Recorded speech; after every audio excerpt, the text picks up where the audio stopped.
ಜಯತ್ಯಜೋ ಖಂಡಗುಣೂರು ಮಂಡಲ ಸದೋದಿತೋ ಜ್ಞಾನ ಮರೀಚಿ ಮಾರಿ ಸ್ವಭಕ್ತ ಹಾರ್ದೋಚ್ಚ ತಮೋನಿಹಂತ ವ್ಯಾಸಾವತಾರೋ ಹರಿರಾತ್ಮಭಾಸ್ಕರ.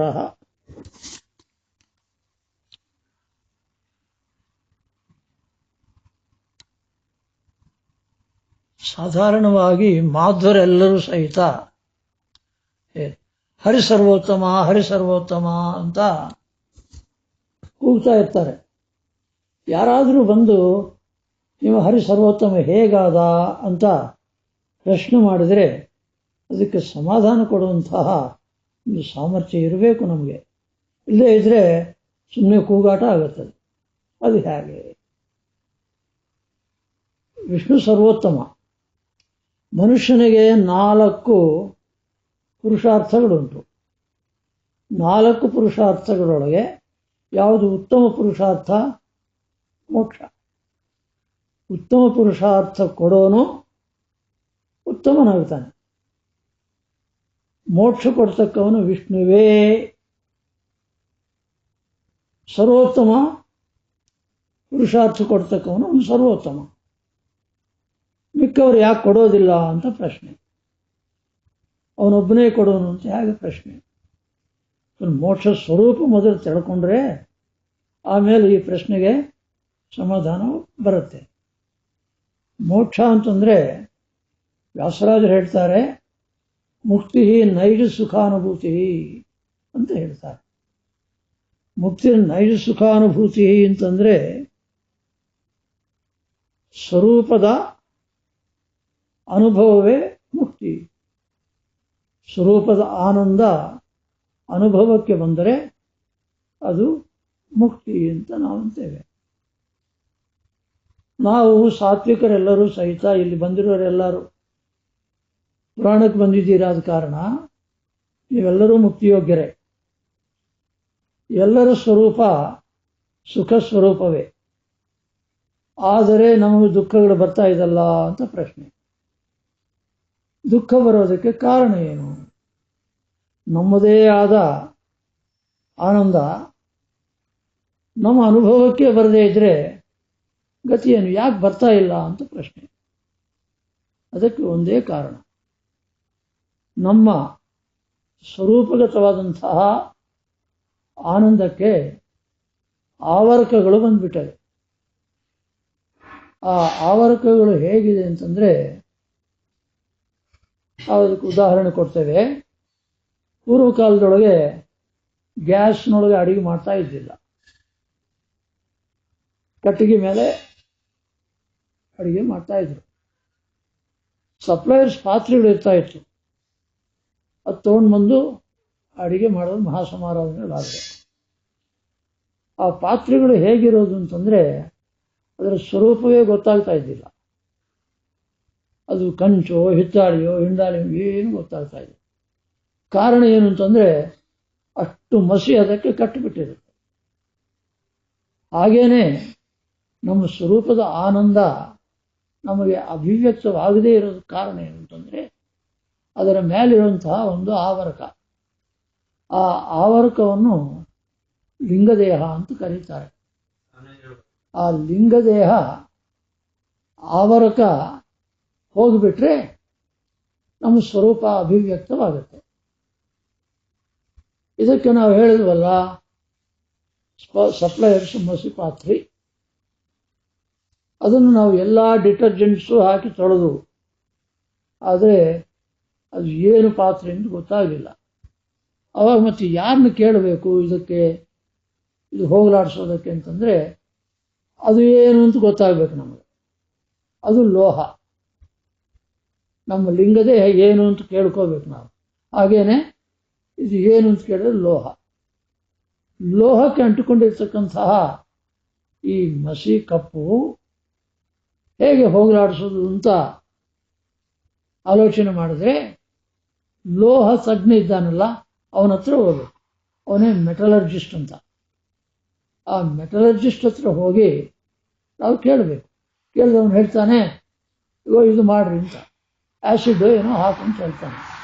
ಅವನು ಹೇಳಿದ ಪ್ರಕಾರ ಬಂದು ಮಾಡಿದ್ರೆ ಆ್ಯಸಿಡ್ ಹಾಕಿದ್ರೆ ಕಡಿಕ್ಷಂತ ಅದರ ಸ್ವರೂಪ ಗೊತ್ತಾಯ್ತು.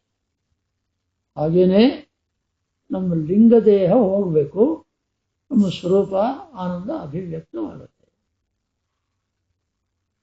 ಆಯಿತು, ಈ ಲಿಂಗದೇಹವನ್ನು ಹೋಗಲಾಡಿಸುವವರು ಯಾರು?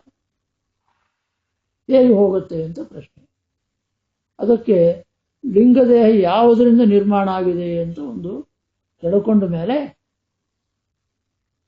ಮಸಿಪಾತ್ರೆ ಯಾವುದರಿಂದ ಆಗಿದೆ ಅಂತ ತಿಳ್ಕೊಂಡ ಮೇಲೆ ಲೋಹ ಅಂತ ಆಯಿತು.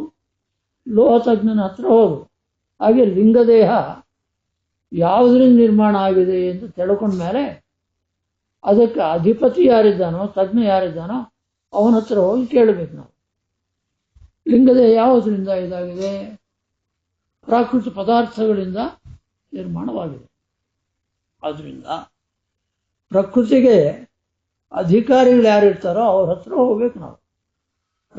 ಪ್ರಕೃತಿಗೆ ಅಧಿಕಾರಿಗಳು ಯಾರು? ಲಕ್ಷ್ಮೀದೇವಿ. ಲಕ್ಷ್ಮೀದೇವಿ ಹತ್ರ ಹೋಗ್ಬೇಕು. ಲಕ್ಷ್ಮೀದೇವಿ ಹತ್ರ ಹೋಗಿ, ತಾಯಿ ನಮ್ಮ ಯಾವರ್ಕವನ್ನು ಕಳಿಸಿಬಿಡು ಅಂತ ಕೇಳ್ತೇವೆ. ಅವರಂತಾರೆ, ನನಗೆ ನಮ್ಮ ಯಜಮಾನರ ಆಜ್ಞೆ ಇಲ್ಲದೆ ನಾವು ಮಾಡೋದಿಲ್ಲ. ನಿಮ್ಮ ಯಜಮಾನರು ಯಾರು? ಆ ಕಾಲದಲ್ಲಿ ಗಂಡನ ಹೆಸರು ಹೆಂಡತಿ ಹೇಳ್ತಾ ಇದ್ದಿಲ್ಲ. ಆದರೆ ಇವರು ಕೇಳಿದ್ರಲ್ಲ, ಒಂದು ಹೇಳಿದ್ರು, ಅಪ್ಸು ಅಷ್ಟೇ ಹೇಳಿದ್ರು. ಇದೊಂದು ಕೋಡ್ ವರ್ಡ್, ಅಪ್ಸು. ಏನು ಅಪ್ಸು ಅಂತಂದ್ರೆ ಬುದ್ಧಿಮಂತರು ಆಲೋಚನೆ ಮಾಡಿದ್ರು. ಇದರಲ್ಲಿ ಎಷ್ಟು ಶಬ್ದಗಳುಂಟು. ಅಪ್ ಸು, ಸಪ್ತಮಿ ವಿಭಕ್ತಿ ಸು, ಅಪ್ಪಂತ ಹೆಸರು. ಇದಕ್ಕೆ ಅಪ್ಪಂದ್ರೆ ಏನು, ಸು ಅಂದ್ರೆ ಏನು? ಇದು ನಮ್ಮ ಯಜಮಾನರ ಹೆಸರು. ಅದಕ್ಕೆ ಆಲೋಚನೆ ಮಾಡಿದ ಬುದ್ಧಿಮಂತರು ಅಪ್ಪಂಬೋದಕ್ಕೆ ಎಷ್ಟು ಪರ್ಯಾಯ ಪದಗಳಿದೆ ಅಂತ ಆಲೋಚನೆ ಮಾಡಿದ್ರು. ಅದು ಒಂದು ಪರ್ಯಾಯ ಪದ ಬಂತು, ನಾರ ಅಂತ ಬಂತು. ಇನ್ನು ಸೂನ್ ತಂಬು ಸಪ್ತಮಿ ಭಕ್ತಿಗೆ ಅರ್ಥವೇನು ಅಂತಂದ್ರೆ ಒಳಗಿರೋದು ಆಶ್ರಯ ಅಂತ ಅರ್ಥ. ಆಶ್ರಯ ಶಬ್ದಕ್ಕೆ ಪರ್ಯಾಯ ಪದಗಳೇನು? ಅಯನ. ಉತ್ತರದಲ್ಲಿದ್ದರೆ ಉತ್ತರಾಯಣ ಸೂರ್ಯ, ದಕ್ಷಿಣದಲ್ಲಿದ್ದರೆ ಸೂರ್ಯ ದಕ್ಷಿಣಾಯನ. ಹಾಗೇನೆ ಅಪ್ ನೀರಿನಲ್ಲಿ, ಸು ಶಯನನಾಗಿರೋನು ಯಾವನೋ ಅವನು. ಇವಾಗ ಅರ್ಥ ಆಯ್ತು. ನಾರ ಪ್ಲಸ್ ಅಯನ ನಾರಾಯಣ ಆಯ್ತಂತೆ.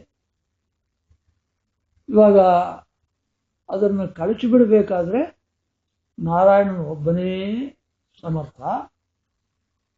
ಅವನು ಲಕ್ಷ್ಮೀಪತಿಯಾಗಿದ್ದಾನೆ. ಈ ಲಕ್ಷ್ಮೀಪತಿತ್ವ ಯಾರಿಗೂ ಇಲ್ಲ. ಒಬ್ಬ ಪರಮಾತ್ಮನಿಗೆ ಮಾತ್ರ ಲಕ್ಷ್ಮೀಪತಿತ್ವ ಇತ್ತು. ಲಕ್ಷ್ಮೀಪತಿಯಾದ ಕಾರಣ ಲಕ್ಷ್ಮಿ ಅವಳ ಅಧೀನ. ಲಕ್ಷ್ಮಿ ಪ್ರಾಕೃತ ಪದಾರ್ಥದ ಆವರಕವನ್ನು ತೆಗೆದು ಬಿಡಬೇಕು ಅಂದ್ರೆ ಪತಿಯ ಅನುಜ್ಞೆ ಬೇಕು. ಅನುಜ್ಞೆ ಕೊಡ್ತಾನೆ. ಅದು ಎಲ್ಲಿ ಕಾಣುತ್ತೆ ನಮಗೆ? ಮೋಕ್ಷಕ್ಕೆ ಹೋಗುವಾಗ ಬ್ರಹ್ಮದೇವರ ಜೊತೆಗೆ ಎಲ್ಲರೂ ಹೋಗ್ತಾರೆ. ಈ ಬ್ರಹ್ಮ ಇದಾದ್ಮೇಲೆ, ಕಾಲ ಆದಮೇಲೆ ಅಲ್ಲಿ ಹೋಗುವಾಗ ಒಂದು ವಿರಜಾ ನದಿ ಅಂತಿದೆ. ಆ ವಿರಜಾ ನದಿಯಲ್ಲಿ ಯಾರು ಸ್ನಾನ ಮಾಡಿ ಹೋಗಬೇಕು ಮೋಕ್ಷಕ್ಕೆ ಹೋಗಬೇಕಾದ್ರೆ, ಆ ವಿರಜಾ ನದಿಯಲ್ಲಿ ಆ ವಿರಜಾ ನದಿಗೆ ಅಭಿಮಾನಿ ಯಾರು? ಲಕ್ಷ್ಮಿ. ಆದ ಕಾರಣ ಭಗವಂತ ಅನುಜ್ಞೆ ಕೊಟ್ಟ. ವಿರಜಾ ನದಿ ರೂಪದಲ್ಲಿ ಲಕ್ಷ್ಮೀದೇವಿಯರು ಲಿಂಗದೇಹವನ್ನು ಕಳಚಿಬಿಟ್ರು. ಇವಾಗ ಮೋಕ್ಷ ಯಾರು ಕೊಟ್ಟಿದ್ದು? ವಿಷ್ಣು. ಉತ್ತಮ ಪುರುಷಾರ್ಥ ಕೊಟ್ಟವನು ಉತ್ತಮ, ಸರ್ವೋತ್ತಮ ನಮ್ಮ ನಾರಾಯಣ.